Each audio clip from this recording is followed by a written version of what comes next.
I'm so excited to show you this fun technique I've been experimenting with. The results are stunning and there are endless variations you can try. I'll show you 3. It looks like edible paper or maybe painted fondant, but it's just buttercream frosting. To prepare your cake for this technique, cover it in a crumb coat, which is a thin layer of frosting that traps any crumbs that come off the cake. But it doesn't have to be neat because it's going to be covered up later. Aim for straight sides and a level top, and then chill the cake to set this frosting while you prepare your piping bags. You'll need at least 2 colours for this technique, and after tinting the buttercream, put it into piping bags. I'm using 3 colours with 3 different piping tips for one of my cakes, and for another cake I'll use 3 shades of the same colour, and notice that you don't need piping tips for this technique. They'll give you more detailed designs, but they're not necessary. Just a piping bag with the end cut off is fine.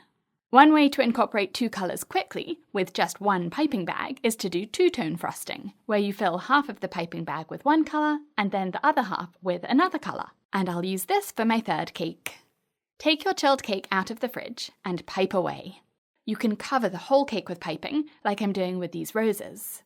I know this rose frosting technique is a bit dated, since it was trendy maybe 10 years ago, but the effect at the end is going to be totally different, actually unrecognisable. If you don't use piping tips, you can still create pretty designs with just piping bags, like these wavy lines, or you could pipe hundreds of dots, or really anything you like. Save all of your leftover frosting in the piping bags for later. For this cake, and the previous one, I covered the entire cake with piping, but you don't have to do it this way. Another option is to pipe some texture, like with these dotted stripes on this cake, and leave the rest of the frosting blank for now. Put the cake in the freezer just long enough to set this piping, about 15 minutes, and then pipe over the whole cake with another colour of frosting, like this plain white buttercream. The reason for chilling the first piping is so that it sets and doesn't blend with this next colour. As you're covering up the first piping, you'll apply much less pressure with a piping bag compared to using an offset spatula to spread the frosting, so you won't damage the rosettes or dots or whatever you piped. However you choose to decorate the cake, make sure the entire cake is covered in frosting, both the top and the sides, and then put the cake in the freezer for 20 to 30 minutes to chill and set the frosting. Meanwhile, boil some water in a kettle or a pan and find your metal straight-edged cake comb. Pour the boiling water into a cake pan at least as wide as your comb, so that you can fit the entire straight edge into it. The water needs to be about 2 centimeters or an inch high. Take your cake out of the freezer and put it on a turntable. Take the cake comb out of the hot water, dry it off, and then scrape around the cake. Don't panic after the first scrape. You're going to pull off the outer parts of the piping and it's going to look very messy at this point. If you have piping on the top of the cake, you'll need to scrape that as well, taking off the texture layer by layer until it's smooth. After each scrape around the cake, wipe the buttercream off your cake comb, dip the comb back in the hot water, dry it off and scrape again, and again, and again. As you scrape and lift off the texture, you'll reveal a cross-section of the piping, as if you've sliced straight through the middle of whatever shape you piped.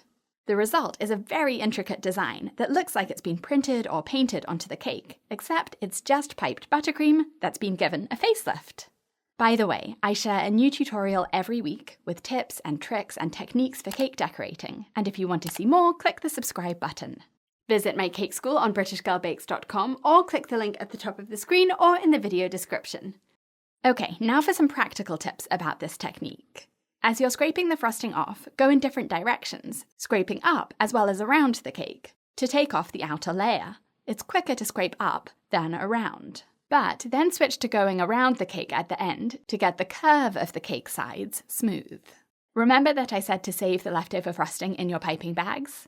After scraping around the cake several times, if there are still any holes or indents, use that frosting to fill them in. Then when you scrape around the cake, you'll take off all of the excess frosting you've just spread on, but you'll leave the bits which have filled in those indents to leave a smooth surface behind on the cake. Remember to attach your cake to the cake board. Before you assemble your cake, spread or pipe a generous dot of buttercream onto the middle of the cake board and press your first layer of cake down onto it.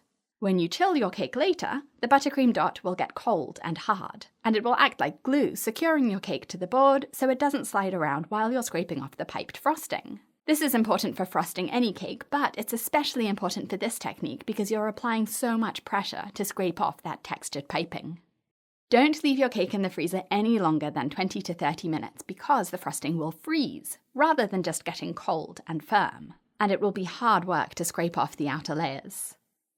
Replace the hot water as it cools, because the hotter the water, the hotter your cake comb will be, and the easier it will be to scrape off those layers and layers of frosting. If you prefer, you can use a blowtorch to heat the metal cake comb. Don't worry about the visible cake board at the bottom of these cakes. In next week's tutorial, I'll show you how to stack a tier cake, and as part of that, I'll be covering up these boards. Any other questions? Ask them in the comments. If you like the breakdown of this technique, you'll love my online courses. Check out my cake school on BritishGirlBakes.com, where I teach hundreds of cake decorating techniques and designs, and join my Club Plus membership for access to every master course, mini course, live workshop, and 5-Minute Friday, where I share a tip or technique or demonstrate a frequently asked question in just 5 minutes. Thanks for watching.